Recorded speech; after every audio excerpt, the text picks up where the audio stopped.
تو واضح ہو گیا نا کہ یہ پوری سازش کر رہا تھا جنرل باجوہ آتے ساتھ ہی. پہلے ہمیں سیٹیں پوری نہیں لینے دی تاکہ ہم بالکل ایک کمزور کولیشن گورنمنٹ بنے، اور اس کے بعد آتے ساتھ ہی ہمارے گرانے کے پلان بن گئے تھے. تو اس نے انہی کو لے کے آئے یہ جو اب آپ کے سامنے حکومت بیٹھی ہوئی ہے، جس نے پاکستان کا معاشی قتل کر دیا ہے.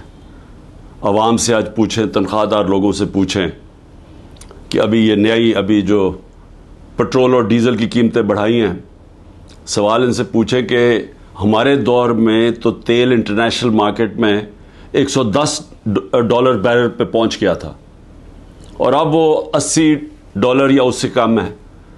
تو ہم $150 لیٹر پہ دے رہے تھے، تو آج یہ ہر وقت جو قیمتیں بڑھتی جا رہی ہیں 270 پہ پہنچ گئی ہیں.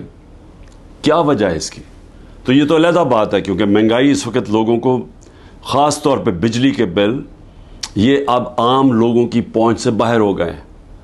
لیکن اور اس کا ذمہ دار وہ آدمی ہے جس نے سازش کر کے ایک گورنمنٹ کو گرایا اور اپنے ذاتی مفادات کے لیے، ایکسٹینشن کے لیے ان لوگوں کو اوپر لے کے آیا جو 30 سال سے اس ملک کو بھی لوٹ رہے تھے، اور انہوں نے اس ملک کو ادھر پہنچایا کہ بنگلہ دیش بھی آگے نکل گیا. ہندوستان ان کے دور میں آگے نکلا، اس کے بعد بنگلہ دیش بھی پاکستان سے آگے نکل گیا.